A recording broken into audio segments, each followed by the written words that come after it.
Hello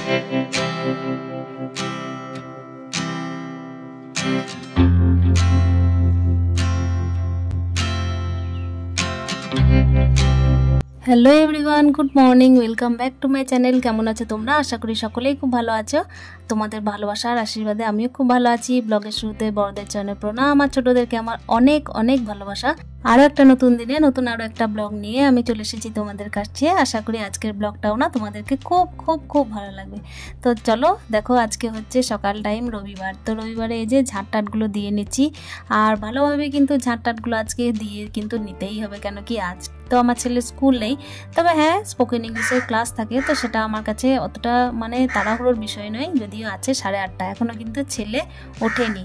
8:30টায় class, যেহেতু আমি ওকে উঠাইনি, প্রত্যেক দিন তো তাড়াতাড়ি উঠতে হয়, কিন্তু এখন ওঠাইনি। যেহেতু দুপুর টাইমে না ও কিন্তু ঘুমাতে পায় না, স্কুল চলে যায়, তো সেহেতু প্রত্যেক দিন তো ঘুমটা হয় না, সেই জন্য আজকে কিন্তু একটু দেরি করেই উঠাবো ভেবেছি। তো দেখো, সকাল সকালে এই যে বাসি কাজগুলো সেরে নিচ্ছি, আর আমি কিন্তু সকাল টাইম থেকে তোমাদের সাথে ব্লগটা স্টার্ট করি। কেন জানো তো, যেসব কাজগুলো আমি করার চেষ্টা করি সেসব কাজগুলোই তোমাদেরকে দেখানোরও চেষ্টা করি। তো দেখতেই পাচ্ছ, ঘরের ঝাঁটটাট আমার কমপ্লিট হয়ে গেছে। আর এই যে গাড়িটা বের করা হয়েছিল, আর একটা গাড়ি বলেই কিন্তু সিঁড়ির তলাটা ঝাঁটটাট ভালো করে দেওয়া হচ্ছে। তো চলো এবার বাইরের ঝাঁটটা দিতে হবে, ঘরের ঝাঁট তো কমপ্লিট। মেয়ে থেকে গৃহিণী হয়ে ওঠা কিন্তু একটা অনেক বড় জার্নি। মেয়ে থেকে গৃহিণী হয়ে ওঠা কিন্তু অনেক বড় একটা অধ্যায় পার করে আমাদের আসতে হয়।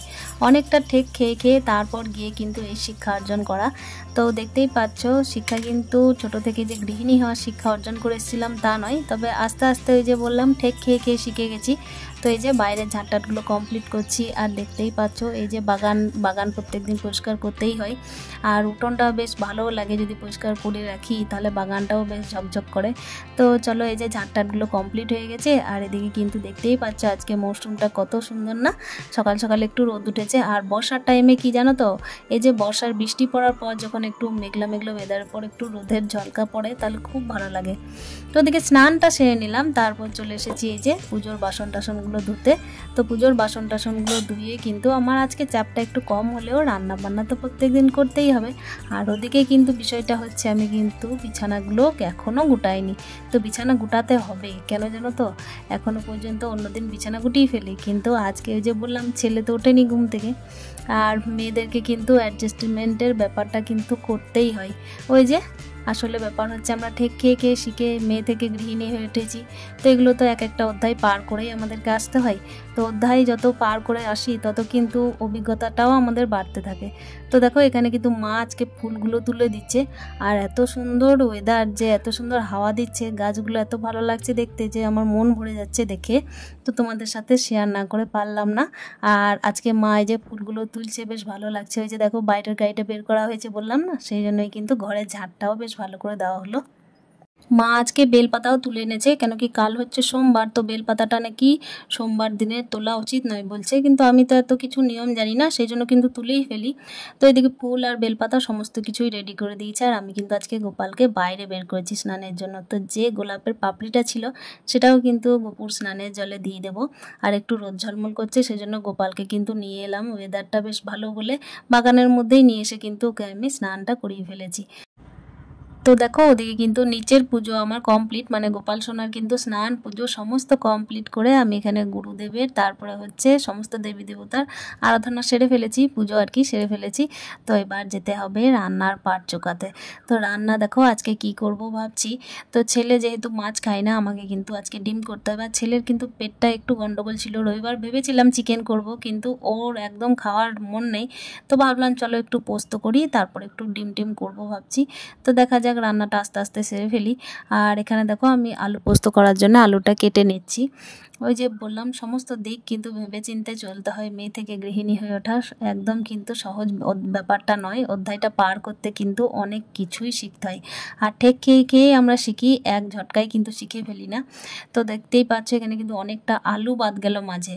আর এমনি জিনিসপত্রের এত দাম, তারপর হচ্ছে এভাবে কিন্তু জিনিসপত্র যদি নষ্ট হয় না, খুব খারাপ লাগে। বড় বড় আলুর মাঝে এই যে দেখতেই পাচ্ছ নষ্ট হয়ে যাচ্ছে, মাঝখানটা কেমন একটা কালো দাগ আর শক্ত টাইপের। তো সেসব আলু তো সিদ্ধও হয় না। আর মেয়ে থেকে যখন গৃহিণী হয়ে উঠেছি তখন সমস্ত দিক তো ভাবতেই হবে, কেন কি না ভাবলে তো চলবেও না। জিনিসপত্র যা দাম বেড়েছে, তো একটা মেয়ে যখন ছিলাম তখন কিন্তু এত কিছু হিসাব করতাম না যে বাবা কী করে জিনিসপত্র আনছে, মা কী করে রান্না করছে, কী করে চালাচ্ছে, এগুলো বুঝতাম না। আর এখানে দেখো একটা হার্ট শেপের বেলপাতা, এটা দেখালাম তোমাদের কেন যেন বাইরে পূর্ণিমা পুজো হচ্ছিলো, তো আমি ওটাই দেখানোর চেষ্টা করলাম তোমাদের মাঝে। কিন্তু একটু বাজার গেছিলাম, নিমাইল শেষ হয়ে গেছিলো। আর এখানে দেখো আমার হাজব্যান্ডের এই যে সেভিংয়ের জিনিসটা দেখালাম, থাকে না তো, তাই কিছু কিছু জিনিস মিস করি। আর মেয়ে থেকে গৃহিণী কিন্তু আর একদম পাকাপোক্ত গৃহিণী হয়ে উঠেছি তার কারণেই। কেন জানো, যে আমি কিন্তু ঠেক খেয়ে খেয়ে অনেক কিছু শিখলাম জীবনে, আস্তে আস্তে কিন্তু অনেকগুলো চ্যাপ্টার আমি পার করে এলাম, তো সেই কারণেই কিন্তু। তো দেখো এখানে বিছানাটা কিন্তু তোলা হয়নি, ওই যে বললাম ছেলের ছিল আজকে রবিবার তাই ঘুমাচ্ছিল। তো চলো এবার চাদর টাদরগুলো কিন্তু আমি আজকে চেঞ্জই করে দেবো ভাবছি, কয়েকদিন থেকেই পাড়া ছিল, তো আমি ওই চাদরটা এবার কাচতে দেবো। আর এই চাদরটা আমি এখন একটা নতুন চাদর, মানে আলাদা চাদর বিছানার মধ্যেই থাকে ভাঁজ করে, তো সেটাই আমি একটু পেরে দিলাম। তারপরে দিকে রান্নাবান্না তো চিন্তা আছে, মাঝে কিন্তু একটু মুড়ি খাবারের ব্যবস্থা করা হয়েছিল। তো তারপর দেখো বিছানা টিছানা গুটিয়ে আমার কিন্তু এদিকে জানলাগুলো খোলা হয়নি, তো সেগুলো একটু খুলে দিলাম। এদিকে রুমের জানলা টানলা খোলা হয়ে গেছে, আর ওদিকে কিন্তু আমি জামা কাপড়গুলো কাচতে দিয়ে দেবো। কাচতে বলতে ওই যে চাদর টাদরগুলো দেখলাম যে না একটু রোদের আভাটা পেয়েছে, তখন কাচতে দিয়েই দিই। তো বোঝা তো খুব মুশকিল বলো, মেয়ে থেকে গৃহিণী হয়ে উঠেছি তখন একটু হিসাব নিকাশ করেই চলতে হয়। কেন কি বুঝতেই পারছো, বর্ষার টাইম, একটুখানি রোদ আর একটুখানি বৃষ্টি দিয়ে দিলেই কিন্তু মনে হবে অন্য রকম মনটা হয়ে যায়। কখনো মনে হবে কাপড়গুলো কেচে দিলেই ভালো হয়, কখনো মনে হয় বৃষ্টি চলে এলে যে কাপড়গুলো না কাচলেই ভালো হয়। তো দেখো এখানে এই যে রোদ উঠেছে আবার নতুন করে প্রচণ্ড পরিমাণের, আর এখন বৃষ্টিটা তো নেই বললেই চলে, কিন্তু এই যে জামা কাপড় ভেজানোর জন্য বৃষ্টিটা কিন্তু রেডি আছে। যতই রোদ উঠুক না কেন, আমরা তো বাড়ির হাউসওয়াইফ, তাই সামান্য রোদকে কিছু মনেই করি না। যাই কষ্ট হোক না কেন অ্যাডজাস্ট ঠিক করে নিতে পারি।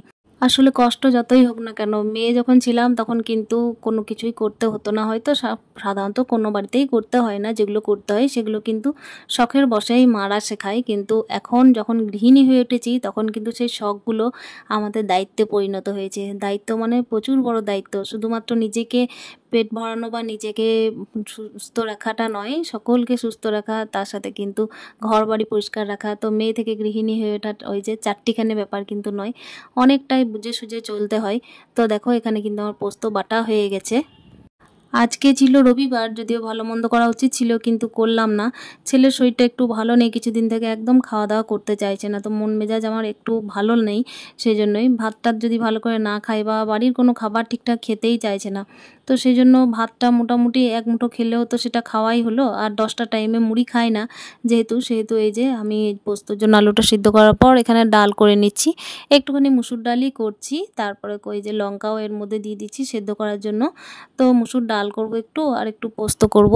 আর ডিম ছাড়াও কিছু খায় না, যদি খেতে চাই তো ডিমই খায়, সেজন্য দেখো ডিমটা সপ্তাহে এই যে 15টা করে আনতে হয়, তো সেটা নিয়ে এসেছি, সেটারই একটু ঝোল করে দেবো। আসলে ও যেটা চেয়েছে সেটাই করে দিলাম। আমি তো অন্যরকম ভাবছিলাম যে আজকে হয়তো একটু মাছটা আনবো বা একটু চিকেন আনবো, কিন্তু ও কোনোটাই যে খেতে চাইলো না আর কি, সেই জন্য আমি নিয়েও এলাম না। তো আলু আর ডিম কেটে, এই যে ডিমটা আর কি কাটিনি, আলুটা কেটেছি, তো আলুটা কেটে আমি এদিকে সিদ্ধ বসিয়ে দেবো। আর এখানে মুড়ি খাবারের জন্য আলু ভাজা করেছিলাম, তো সেটাই। আর এই যে ভাত করেছিলাম, তো সেই ভাতটা দেখো কচু সিদ্ধ করেছিলাম একটু অনেক দিন পর, তো এই কচুটা আর কি ভাতের মধ্যেই দিয়েছিলাম, তো ওটাই একটু দেখালাম। আর জানলাটা খোলা হয়নি রান্নাঘরের, মাঝে একবার করে খোলা হচ্ছে, একবার করে বন্ধ করছি। তো দেখো এখানে কিন্তু মশলাটা বেটে নেবো এবার।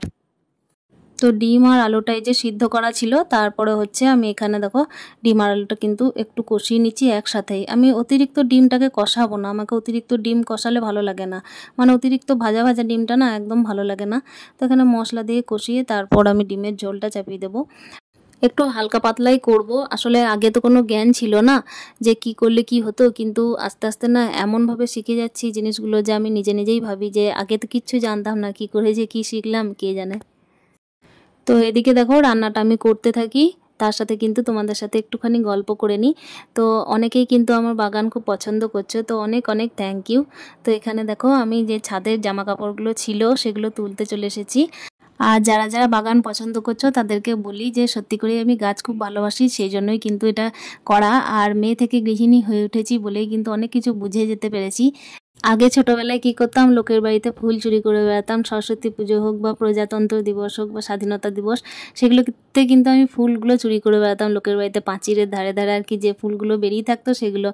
আর এখন নিজের গাছের জন্যই পাহারাদার হয়ে বসে থাকি। তো দেখো এটা পেয়ারা দেখাচ্ছি, এটা হচ্ছে গাছের পেয়ারা, আম পেয়ারা সমস্তটাই নিজের গাছের। তো আজকের ব্লগটা আশা করি ভালো লেগেছে। ভালো লাগলে অতি অবশ্যই লাইক কমেন্টের মাধ্যমে জানানোর চেষ্টা করো। তো তোমাদের সাথে দেখা হচ্ছে নেক্সট ব্লগে। ততক্ষণের জন্য ভালো থেকো, সুস্থ থেকো, stay happy with happy happy মন। টাটা।